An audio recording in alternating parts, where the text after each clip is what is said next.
Yo, did you cancel my Xbox Live? It's not working. Did you cancel it?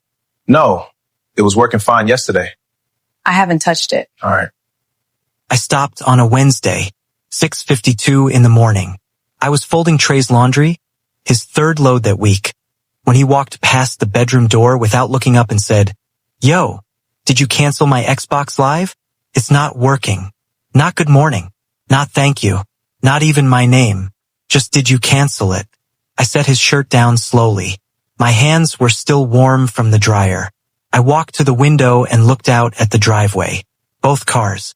Both mine. The insurance on both of them. Mine. I picked up my phone and opened my notes app. I typed 4 words. Day 1. Clock running. I didn't say a word to Trey. I just stopped. Before I go further, I need you to understand something about me. My name is Noelle Briggs. I am 33 years old. I have a master's degree in urban policy. I manage a mid-size housing advocacy organization. I mentor 3 young women on the south side of Columbus. I meal prep on Sundays, chair a community board, and still somehow manage to keep a household running for 2 people, when only one of us is actually doing the running. Petty is not something I do. I don't have time for it. This was not revenge. This was documentation. Trey Calloway and I had been together for 9 years, married for 6. We met at a mutual friend's birthday in Cincinnati. He was loud in the best way. Magnetic, the kind of man who remembers your coffee order without being asked. For 2 years before we got married, he made me feel like I was the most important thing in any room. What I didn't understand then, what I was too in love to see, was that his effort had a condition attached to it. He gave when he was still trying to win. The moment he felt certain of me, the effort quietly packed up and left. First year of marriage, I noticed a utility bill I thought he was handling had gone unpaid for 2 months. He apologized, said things were tight, promised to catch up, covered it. By year 2, covering it wasn't even a conversation. By year 4, I had a household budget spreadsheet I updated every month that Trey had never once opened. My mother Paulette saw it before I did. She came to visit us the Thanksgiving of year 3 and pulled me into the kitchen while Trey sat on the couch watching football. "Baby," she said, keeping her voice low, "you've been in here for an hour and a half. Does he ever cook?" I told her I liked cooking. She looked at me with something I couldn't fully read at the time. Love and something heavier underneath it. "Noelle," she said, "liking something and being the only one who does it are 2 different things." I carried that for years before I understood what she was actually telling me. My mother passed 14 months ago. Stroke. Sudden. Trey was at a conference in Nashville and came home 2 days later. I handled the arrangements, the hospital paperwork, the cremation authorization. I paid for all of it, and I still added his name to the sympathy card I sent to her church. So when I typed those 4 words on that Wednesday morning, it wasn't impulsive. It was the end of a very long calculation. The rules were simple. My half of the mortgage, my name is the only one on it, which I'll come back to, stayed. My own groceries when I was eating alone. My own gas. My own life. Everything else stopped. Trey's streaming accounts. His gym membership I'd been auto-paying since 2022. His phone plan. The household groceries I'd been buying without question for 6 years. The random subscriptions I'd absorbed into my budget because he never thought to ask whether they cost anything. All of it. Gone quiet. I called my best friend Priya that afternoon from my car. Priya has known me since we were 19. She is the only person I will say the completely unedited truth to. She listened to the whole thing without stopping me. "So you just stopped everything," she said. "Everything that was mine to stop," I said. "I want to see who he is when I'm not holding the floor up." She was quiet for a second. "What are you expecting to find, Noelle?" I stared at the steering wheel. "The truth," I said, "about who I actually married." Day 3 told me something I couldn't unhear. I came home from work on a Friday with a headache I'd been ignoring since noon. Trey was already there. He was at the kitchen table, laptop open, jaw tight. I dropped my bag and opened the fridge. I'd intentionally left it understocked. That was part of the observation. I started heating up rice from the night before. Then he said it. "The Hulu account got flagged. Did you update the billing info?" I kept my back to him. "No, Noelle." His voice had something in it. Not quite anger. Something more specific. Inconvenience. Did you forget, or can you just go in real quick? The show we watched drops tonight. I turned around. He wasn't looking at me. He was looking at the laptop. The show we watch. Like this was a shared problem. Like his name wasn't also attached to a functioning bank account.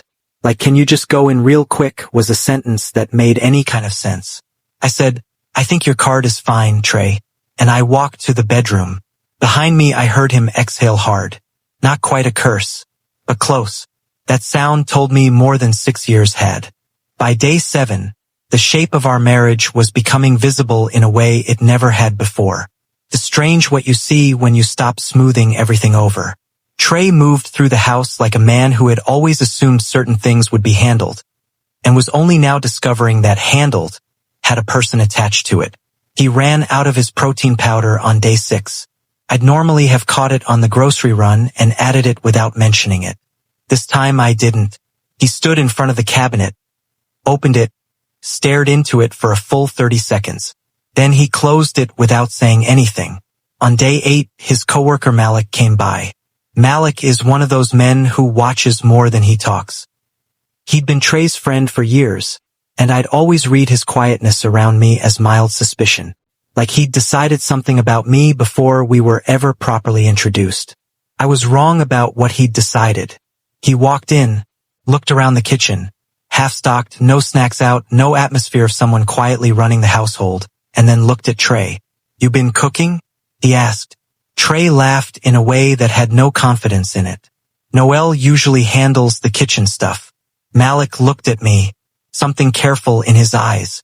Careful and specific. How you doing, Noelle? Living, I said. You want water? I'm good with what Trey bought. The room went still for a second. Trey shifted his weight. Malik left about 20 minutes later, and on his way out he passed me in the hallway. He said, quiet enough that only I could hear, you deserve a full partner. I didn't know what he knew. I didn't ask, but I filed it away. That night, Trey was quieter than usual, subdued in a way I'd never seen. I watched him from across the room and thought about what Priya had asked me on day 1. What are you expecting to find? I was finding more than I'd budgeted for. Day 11. I was working from home. Trey thought I was on a call in the back office with the door closed. I wasn't. I was sitting at my desk in silence, reading a report, headphones around my neck. I heard him in the kitchen. His voice dropped in that way voices do when a conversation becomes private. And then I heard a name I had never heard him use before. Jordan, I told you this isn't a good time. I stopped moving. Things have been off here. She's been different lately. No, I can't. Not tonight. I said no. My chest did something I don't have clean words for. Not racing. More like a controlled demolition. Like something very large coming down in perfect, inevitable sequence. He laughed then. Low and easy. You're wild, he said. Stop. That laugh. I knew that laugh. I used to be the person who got that laugh. I sat at my desk for 50 minutes after he hung up. I didn't move. I didn't cry. I just processed. Jordan. I opened my notes. Day 11. There is a Jordan. The experiment does not stop. It expands. I called Priya. I'm getting in my car, she said. Don't, I told her. Not yet. I have to think before I feel. She came anyway. The next morning, with an overnight bag and a grocery haul she'd bought entirely herself. She put a sticky note on her orange juice that said, do not touch Priya's. She is that kind of friend. We sat on the back porch while Trey was at the gym, on his own card, which I noted, and I told her everything. The Jordan call. The finances. Day 3. My mother's words. All of it. Priya listened without interrupting, which is how I knew she was worried. Then she set down her cup. Noelle, I need to tell you something and I need you to hear it before you react. I looked at her. Back in March. Keisha, you know her. She used to work at Trey's company before she transferred. She mentioned something to me. Said there was a woman in his department he was close with. More than close, the way she said it. Priya held my gaze. I didn't tell you because I didn't have proof and I didn't want to wreck your marriage on secondhand office gossip. I kept waiting for it to be nothing. March. That was 4 months ago. I stood up, not out of anger at Priya. I understood why she'd waited, but I needed to be standing for what I was feeling, because here is what hit me in that moment.